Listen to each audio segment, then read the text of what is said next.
नमस्कार।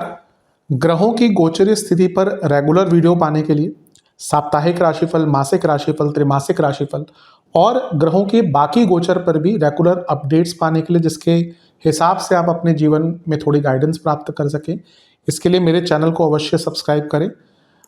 जिन लोगों ने सब्सक्राइब कर रखा है वो ऑल ये जो नोटिफिकेशन सेटिंग होती है इसको क्लिक करें, क्योंकि कभी कभी कुछ लोग बोलते हैं उनको नोटिफिकेशन नहीं मिलती। आशा करता हूं चैनल को सब्सक्राइब करेंगे और रेगुलर वीडियोस अवश्य आप देखेंगे। नमस्कार। ओम गणेशाय नमः। ओम नमः शिवाय। मैं निखिल ज्योतिष आचार्य आप सभी का मेरे चैनल पर पुनः स्वागत करता हूं। आशा करता हूं कि आप सभी स्वस्थ होंगे। महादेव की कृपा आप सभी पर सदैव बनी रहे।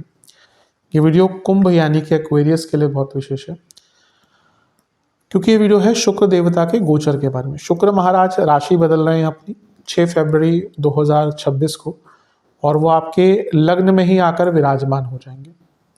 शुक्र अपने आप में बहुत विशेष ग्रह हैं। भोग, ऐश्वर्य, जीवन के भौतिक सुख, आनंद, लग्जरीज, आकर्षण, वासना, लालच भी कह सकते हैं, लक्ष्मी, शुभता, सौभाग्य, मैरिड लाइफ, लव लाइफ, बहुत चीज़ों का कारकत्व शुक्र के पास है।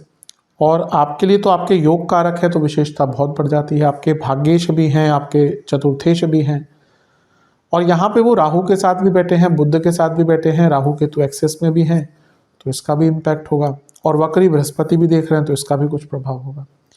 तो इस वीडियो में हम यही विवेचना करेंगे कि जो शुक्र देवता का गोचर है ये हमारे जीवन पर क्या इम्पैक्ट लेकर आएगा। इस वीडियो को उपयोगी बनाने के लिए मैंने इसको कुछ भागों में बांट लिया है, पॉजिटिव्स, नेगेटिव्स और उपाय। यदि आपकी लग्न राशि या चंद्र राशि कुंभ है, दोनों ही गाइडेंस के लिए इस राशिफल को देख सकते हैं। जहां से सूट और रिलेट आपको ज़्यादा करता है वहां से देखिए। व्यक्तिगत मत मेरा है कि लग्न से देखेंगे तो अच्छा, इनकेस नहीं पता है तो चंद्र राशि से भी इसको देख सकते हैं। शुरू करते हैं अत्यंत महत्वपूर्ण राशिफल का पॉजिटिव्स के साथ। शुरू करते हैं पॉजिटिव्स के साथ। सर्वप्रथम तो लग्न में शुक्र आ रहे हैं, ये अपने आप में बहुत विशेष है। शुक्र का लग्न में आना ही बहुत विशेष होता है। अब ज्योतिष ग्रंथों के हिसाब से क्या है कि शुक्र बृहस्पति लग्न में है तो कई दोषों का समापन होता है। मैं हमेशा कहता हूँ कि समझना चाहिए, जो शास्त्रों में लिखा है उसको एज इट इज नहीं लेना चाहिए, थोड़ा अपनी बुद्धि, अपनी विवेक भी लगाना चाहिए। उसका मतलब ये होता है कि कुंडली की शुभता बढ़ती है।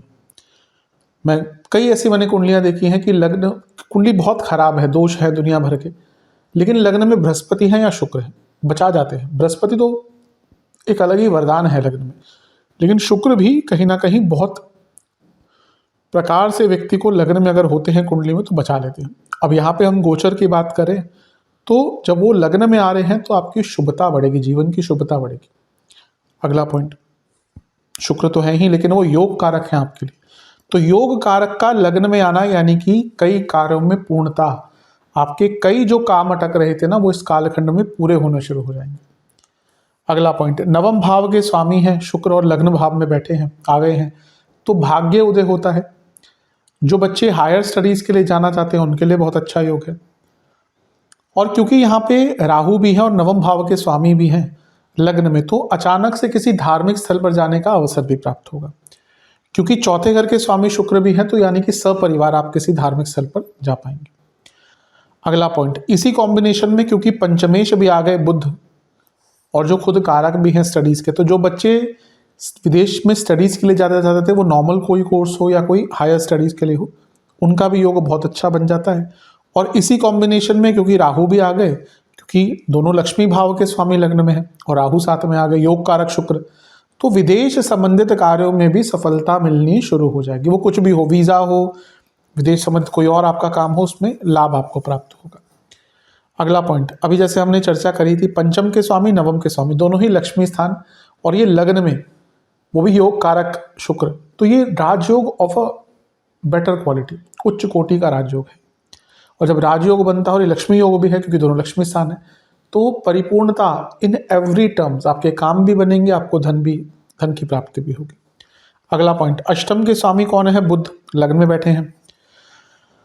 नवम के स्वामी कौन है? शुक्र लग्न में बैठे हैं और राहु के साथ। ये कॉम्बिनेशन बताता है सडन मनी, और जब राहु आ गए तो बहुत बड़े धन की प्राप्ति, और कभी कभी ये गुप्त धन भी दिखाता है कि गुप्त धन की प्राप्ति भी होती है। चौथे घर के स्वामी शुक्र लग्न में, अष्टम के स्वामी बुध लग्न में और राहु, ये पैतृक संपत्ति से, विल आदि से, इंश्योरेंस आदि से भी कुछ लाभ दिखाता है। अगला पॉइंट, पंचम के स्वामी कौन है? बुध, और नवम के स्वामी कौन है? शुक्र। अभी हमने चर्चा करी ही है इस चीज़ की। तो ये दोनों ही जो स्वामी हैं वो आपके लग्न में बैठे हैं और राहु के साथ है। ये क्रिएटिविटी दिखाता है, अलग लेवल की क्रिएटिविटी, अलग लेवल की सोच आपकी रहेगी। अगला पॉइंट, लग्न में इन सारे ग्रहों का होना जिसमें योग कारक है, लक्ष्मी स्थान के स्वामी है राहु है, ये एक्सपेंशन ऑफ मेटलिस्टिक चीज़ें, जो भी भौतिक सुख है ना, उसमें एक्सपेंशन आपको करने का मौका मिलेगा, कुछ लग्जूरियस चीज़ें खरीदने का मौका मिलेगा। शुक्र की खासियत है कि अपने से दूसरे भाव को स्ट्रॉन्ग करते हैं, फोर्टिफाई करते हैं, बली करते हैं। इसलिए 12वें घर के शुक्र बहुत इंपॉर्टेंट, बहुत अच्छे माने जाते हैं, क्योंकि वो लग्न को अच्छा करते हैं। ऐसे ही नहीं कोई सूत्र बना दिए जाते, हमें पता नहीं होता, ऐसे नहीं कोई सूत्र बना दिए जाते। तो शुक्र अपने से दूसरे घर को बली कर देते हैं। तो आपका धन स्थान बहुत बलिया, यानी कि धन तो दिख ही रहा है कि आपको प्राप्त होगा, इसमें कोई दो राय नहीं। अगला पॉइंट, पंचम भाव के स्वामी जो हैं आपके बुध, वो यहाँ पे आपके लग्न में बैठे हुए हैं, और अष्टमेश बुध वही हैं, वो शुक्र और राहु के साथ हैं, यानी कि स्पेकुलेटिव मार्केट से लाभ मिल सकता है। राहु और योग कारक लग्न में, यानी कि अगर आप ऑलरेडी विदेश में हैं, अभी तो हमने बात करी विदेश में वीज़ा, अब ऑब्वियसली कई लोग विदेश में ऑलरेडी हैं। आप इंडियंस की अगर बात कर लीजिए तो कौन सी ऐसी कंट्री होगी जहाँ पे इंडियंस नहीं मिल जाएंगे। मुझे याद है, आज से बहुत सालों पहले मैं यूके में था, काम करता था, बहुत साल हो गए। तो यूके में एक ऊपर एक जगह है न्यू कैसल आदि, उसके आगे भी मैं एक बार गया था, आयरलैंड तक गया था। तो मुझे कहा यहाँ पे इंडियंस नहीं मिलेंगे, वहाँ पे भी मुझे इंडियंस मिल गए थे। तो इंडियंस तो हर जगह पे, ऐसी कोई जगह नहीं यहाँ पे इंडियंस नहीं है। तो ये बताता है कि जो लोग विदेश में काम करते हैं उनको विदेश में लाभ, या विदेश में रहते हैं उनको विदेश में बहुत लाभ मिल जाएगा। वक्री बृहस्पति का प्रभाव लग्न पर है। अब क्योंकि यहाँ पे योग कारक हैं और बुध भी हैं, तो ये आत्ममंथन का टाइम है, आपको ना सोचने का बहुत मौका मिलेगा कि क्या करना है क्या नहीं करना। शुक्र का प्रभाव लग्न में और सप्तम को देखेंगे तो ये, अब ऑब्वियसली केतु है सप्तम में, तो थोड़ा बाधाएं तो आ ही रही होंगी, लेकिन ये टाइम है जब आपको विवाह संबंधित चीज़ों को आगे बढ़ाने का मौका मिलेगा, बिजनेस में वृद्धि का मौका मिलेगा। और क्योंकि नवमेश है लग्न में यानी कि शुक्र, तो अगर आप ट्रांसफर चाहते थे ना अपने कार्य क्षेत्र में, तो उसका भी यहाँ पे मौका मिल सकता है। तो ये सारी अच्छी चीज़ें हैं। अब थोड़ा नेगेटिव चीज़ों की बात कर लेते हैं।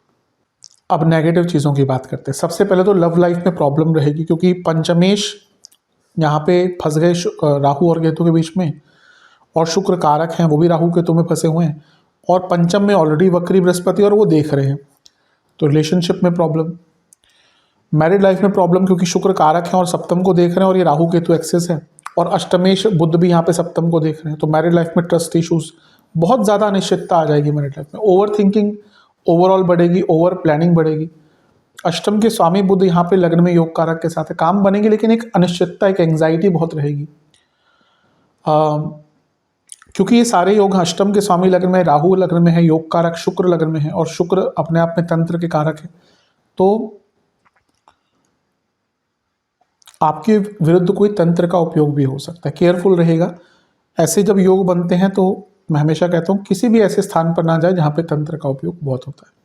वो कोई चौराहा हो जहाँ पे जो षटकर्म आदि हैं बहुत करे जाते हैं, बाकी भैरव जी का मंदिर हो, काली माता का मंदिर हो, शनि मंदिर हो, पीपल का पेड़ हो, इन ऐसे गोचर में इन जगहों पे जाने से थोड़ा बचना चाहिए। खर्चा बहुत होने वाला है भयंकर, शुक्र राहु लग्न में या 12वें में भी होते तो खर्चा बहुत ज़्यादा होता है। अभी आपका जो लग्न भाव है ना, ये पाप कर्तरी में भी है, मैंने दिखाया नहीं है, लेकिन यहाँ पे मंगल सूर्य, यहाँ पे शनि है, तो यहाँ पे क्योंकि आपके अष्टम के स्वामी भी हैं, तो ये हेल्थ के लिए भी थोड़ा सा नेगेटिव हो सकता है, और संतान से संबंध बिगड़ सकते हैं, क्योंकि पंचमेश जो है बुध वो राहु केतु एक्सेस में है, तो यहाँ पे संतान से संबंध भी बिगड़ सकते हैं, और वक्री बृहस्पति भी देख रहे हैं, और वक्री बृहस्पति पंचम में भी है, तो ये सारी चीज़ें संतान से संबंध के लिए अच्छा नहीं है। हेल्थ की बात कर लेते हैं। स्लीप डिसऑर्डर्स, इन्फेक्शंस, आंखों के रोग, दांतों के रोग, स्टमक डिसऑर्डर, इन्फ्लामेशन और जोड़ों का दर्द आपको तंग कर सकता है, तो इन सब पर थोड़ा सा ध्यान दीजिएगा। अब उपाय की तरफ चलते हैं।